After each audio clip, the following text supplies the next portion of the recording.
I join my fellow senator from Ohio, Senator Portman, to offer our condolences and prayers to the people of Chardon, Ohio, who experienced the terrible, terrible tragedy earlier this week. On Monday morning, February 27th, a troubled young boy opened fire in the crowded cafeteria at Chardon High School. 3 students were killed, 2 students were wounded. The entire community remains shaken. As fathers, we can't imagine the loss of a child and the loss of innocence of children who will now grow up knowing tragedy all too early in life. As members of the Senate, we couldn't be more proud of the resiliency and the love and the compassion that the people of Chardon have shown in the wake of such fear and sorrow.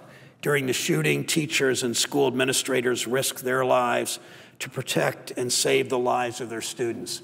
Assistant football coach Frank Hall chased the gunman out of the cafeteria. Principal Andy Fetchick called 911. Countless other teachers and students provided safety and comfort until help could arrive. Chardon law enforcement and first responders, from the 911 dispatchers to the police to the emergency medical people, arrived to the scene to apprehend the suspect and restore calm and order. Chardon Police Chief Tim McKenna and his team, especially the 3 officers who rushed to the school, did an outstanding job. Hospital staff at Metro Health in Hillcrest cared for the victims and counseled the families of lost ones. And out of this week's turmoil and tragedy, we remain proud of the community coming together through vigils and prayer services, through support and the red ribbons they wore. The day after the shooting, more than 1,000 people crammed into St. Mary's Parish across from Chardon High School. An overflow crowd of another 1,000 was outside, listening to Principal Fetchick express how proud he was of the students. Yesterday, President Obama spoke to Principal Fetchick to say how proud he was, as Senator Portman and I are, of the school and of the community.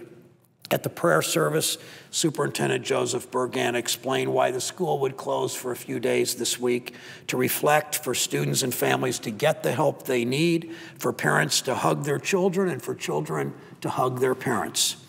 Yesterday, I spoke with Superintendent Bergan to express Connie's and my gratitude and prayers.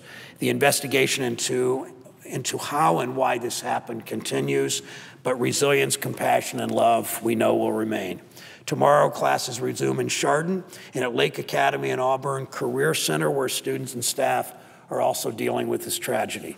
Tomorrow, Chardon High School students will march together from the town square to the school in a show of solidarity and unity.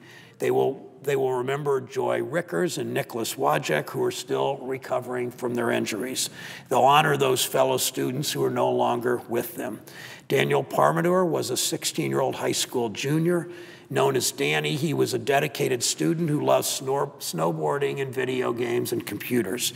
He enjoyed wing night at Cleats with his friends and was excited about starting his first job at a bowling alley and picking up his first paycheck.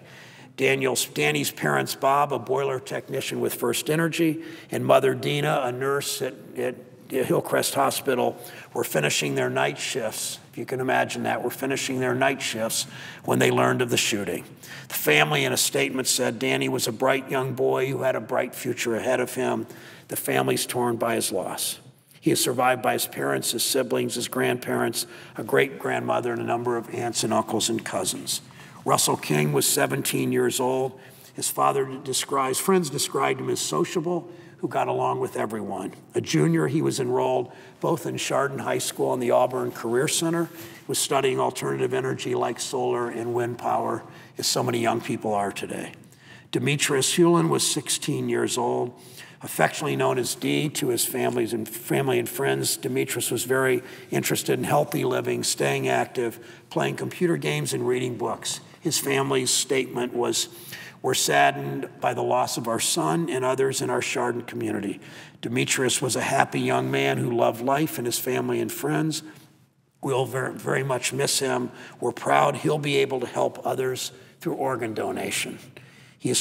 Imagine that, the parents and the family thinking of that, thinking of others so immediately. He's survived by his parents, his grandparents, a brother and a sister, and numerous uncles, aunts, and cousins. On behalf of all Ohioans and in the U.S. Senate, and joining with Senator Portman, we offer our continued prayers and condolences to the Chardon community. Thank you, Mr. President. I yield the floor to Senator Portman.